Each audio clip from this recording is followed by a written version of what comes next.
Hola chicos, ¿cómo están? Bienvenidos a una clase más. Esta vez vamos a continuar trabajando con hidrostática y vamos a ver algunos ejercicios donde tendremos que aplicar el teorema de Arquímedes. Bueno, el ejercicio dice, una esfera cuyo volumen es de 200 centímetros cúbicos, hecha de un material cuya densidad es de 0,8 gramos por centímetro cúbico, está totalmente sumergida en un tanque lleno de agua de 10 metros de profundidad y se la abandona en el fondo. Sabiendo que la presión atmosférica es de 1 por 10 a la quinta newton metro cuadrado, calcule A. La presión que la esfera soporta en el fondo del tanque. B. El volumen, la dirección, el módulo, la dirección y el sentido de la aceleración adquirida por la esfera. La velocidad de la esfera cuando alcanza la superficie del agua y el tiempo que la esfera empleará para alcanzar la superficie del agua. Bueno, en este caso tenemos que aplicar todos nuestros conocimientos, ya sea de movimiento uniformemente variado, así como también de hidrostática. En primer lugar, sabemos que tenemos que extraer todos los datos. En este caso, yo ya tengo aquí apartado los datos y tengo un pequeño gráfico donde muestro el tanque y aquí tengo la esfera. Bueno, sabemos que tiene 200 centímetros cúbicos de volumen la esfera.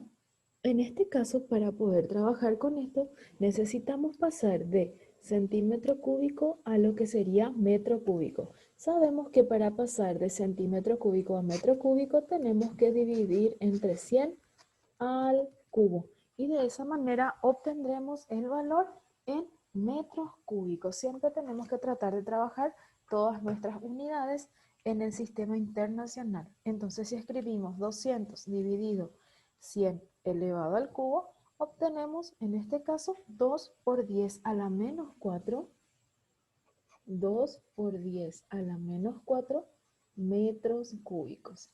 Además, el volumen de la esfera lo tenemos en gramos centímetro cúbico.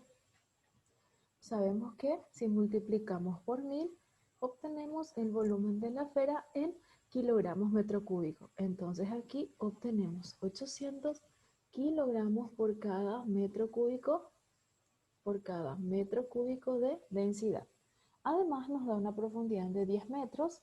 Sabemos que como se abandona, la velocidad inicial va a ser nula y nos da una presión atmosférica de 1 por 10 a la quinta. Bueno, como en este caso inicial nosotros tenemos que hallar la presión que la esfera soporta en el fondo y como sabemos que nuestro tanque de agua no nos dice que está cerrado, por ende admitimos que el tanque de agua está soportando lo que sería la acción también de la presión atmosférica, entonces vamos a trabajar con el punto A de la siguiente manera. Entonces tenemos aquí el punto A, donde decimos que la presión total en el fondo va a ser igual a la presión atmosférica más lo que sería la presión hidrostática que ejerce el agua. En este caso, sobre la esfera, ¿qué va a actuar? Va a actuar entonces presión total igual a la atmosférica, que es 1 por 10 a la quinta, más la presión hidrostática, o sea, la presión del líquido, que en este caso es igual a densidad del agua por gravedad por altura del agua. Entonces tenemos aquí presión total es igual a 1 por 10 a la quinta más lo que es la densidad del agua que tenemos, que va a ser 1000 por la gravedad que es 10, por lo que sería la altura, que es en realidad la profundidad de agua que tenemos en el tanque, que es de 10 metros. Entonces, de esa manera obtenemos la presión total que soporta nuestra esfera, que es igual a 1 por 10 a la quinta más lo que sería entonces 1000 de densidad del agua por 10 de gravedad por 10 de lo que sería nuestra profundidad. Entonces aquí obtenemos 200 por 10 a la quinta, 2 por 10 a la quinta, o también podemos escribir 200.000, como ustedes prefieran. De todos modos, de cualquier manera que ustedes prefieran escribir esto, va a estar correcto. Voy a colocar aquí 200.000 newton por cada metro cuadrado. Recordemos siempre que es muy importante tener todas las unidades de medida en el sistema internacional. Hagamos el punto B. Para el punto B del ejercicio necesitamos hallar lo que es la aceleración que adquiere la esfera una vez que se suelta. Bueno, en este caso vamos a admitir lo siguiente. Nosotros sabemos que haciendo un diagrama al cuerpo libre para esta esfera, en primer lugar decimos que nuestra esferita tiene un peso. Y sabemos que lo que va a hacer el líquido en este caso sería empujarlo hacia arriba, así como ya aprendimos en el teorema de Arquímedes. Entonces, dependiendo de este teorema, decimos entonces que hacia arriba vamos a tener nosotros un empuje que va a ser el proporcionado por el líquido.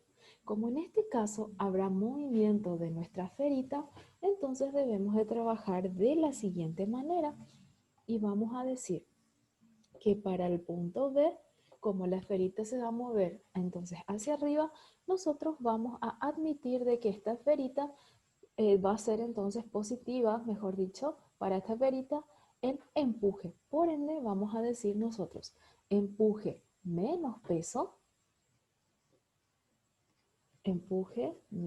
peso es igual a masa por aceleración, ya que habrá movimiento.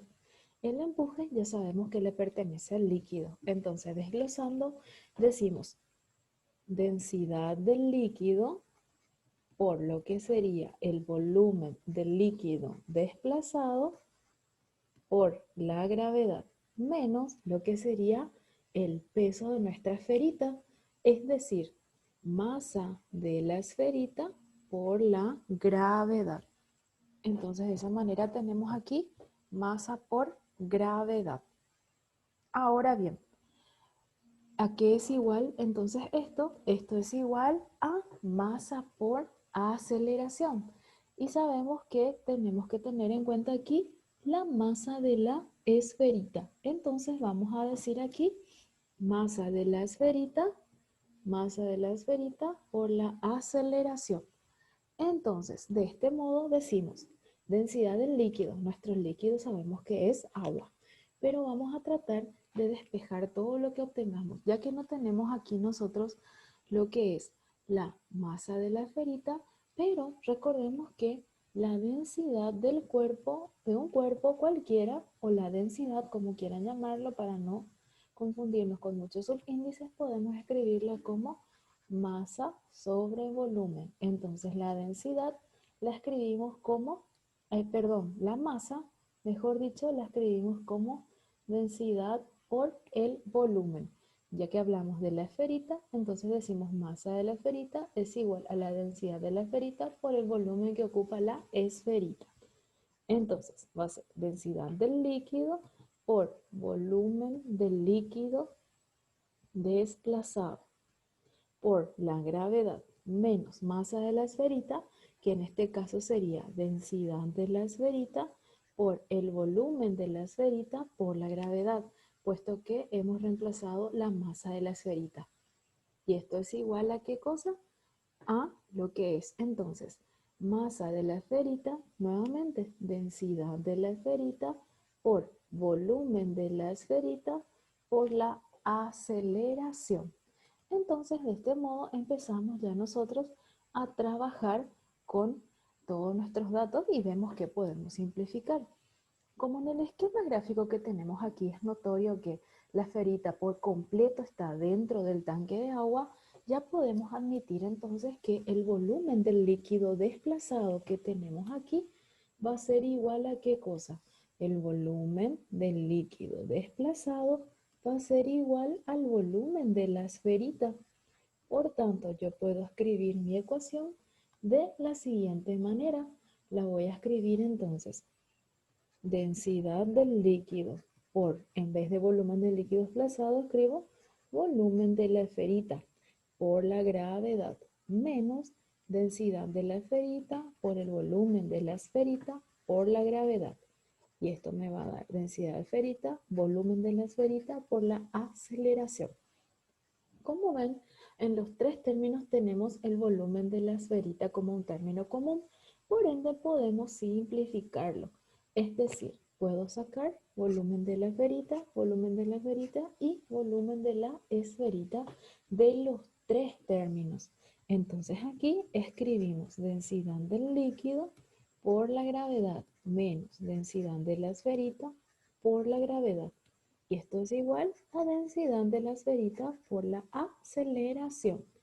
Entonces, volumen, densidad del líquido, ya sabemos que el líquido es agua, entonces decimos 1000 por la gravedad 10 menos mu de la esferita y su densidad era de 800 kilogramos metro cúbico. Entonces aquí tenemos menos 800 por la gravedad, que es 10, y esto es igual a la densidad de la esferita, que es 800 por la aceleración. Entonces aquí tenemos 1000 por 10, que nos daría 10.000, menos 800 por 10, que daría 8000. Y esto es igual a 800 por la aceleración. Entonces 10.000 menos 8000 nos daría 2000 y pasamos dividiendo el 800. 2000 dividido 800 me va a dar la aceleración de la esferita.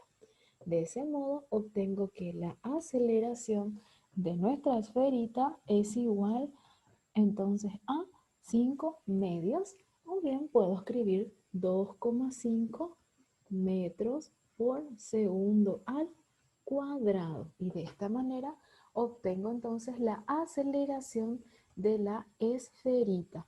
Y vemos que la aceleración de la esferita es vertical hacia arriba. ¿Por qué? Porque tomamos nosotros que la esferita al soltarla, el empuje va a ser mucho mayor aquí que el peso, por ende la esferita va a tender a subir. Entonces cuando me diga dirección y sentido voy a decir que es vertical hacia arriba. Para el punto C del ejercicio me dice la velocidad de la esfera cuando alcanza la superficie del agua. Entonces, para este punto C voy a optar por trabajar con una ecuación que ya todos conocen, que es la ecuación de Torricelli. Y la ecuación de Torricelli ya sabemos que dice velocidad final al cuadrado es igual a velocidad inicial al cuadrado más 2 por la aceleración por la variación de espacio, o sea, por el espacio recorrido. Como se dejó libre la esferita, la velocidad inicial es nula. Entonces la velocidad final al cuadrado es igual a 2 por la aceleración, que es 2,5 por delta S. ¿Y delta S a cuánto es igual? Bueno, delta S sería la profundidad de nuestro balde, puesto que esto sería todo el recorrido que hará la esferita hasta llegar a la superficie del agua. Es decir, la profundidad va a ser de 10 metros. De este modo, entonces, tenemos que la velocidad final al cuadrado es igual a ¿cuánto? Es igual a 2 por 2,5 por 10. Entonces, aquí tenemos que es igual a 50. Entonces, haciendo la raíz cuadrada para ambos miembros, decimos que la velocidad final es igual a la raíz de 50, que podemos escribir 5 raíz de 2 metros por segundo. Y esta va a ser nuestra velocidad. Para el punto D del ejercicio nos preguntaba el tiempo en que la esfera empleará para alcanzar la superficie del agua. Bueno, para poder saber el tiempo, simplemente otra vez aplicamos una ecuación más de lo que sería nuestro movimiento uniformemente variado, puesto que aquí hay aceleración. Aquí decimos velocidad es igual a velocidad inicial más aceleración por tiempo. Nuevamente, la velocidad inicial es nula y ya tenemos la velocidad que sabemos que es 5 raíz de 2. Esto es igual a nuestra aceleración, que es de 2,5 por t. Por ende, si nosotros aquí hacemos 5 raíz de 2 dividido 2,5, obtendremos el tiempo en que la esferita tardó para llegar a la superficie libre. Es decir, aquí obtenemos un tiempo total de 5 raíz de 2 dividido 2,5. Y esto me da un tiempo de 2 raíz de 2 segundos. De este modo tenemos resuelto este ejercicio. Espero que sea del agrado de ustedes y por sobre todo que puedan entenderlo y puedan reproducirlo en sus respectivos cuadernos. Muchas gracias.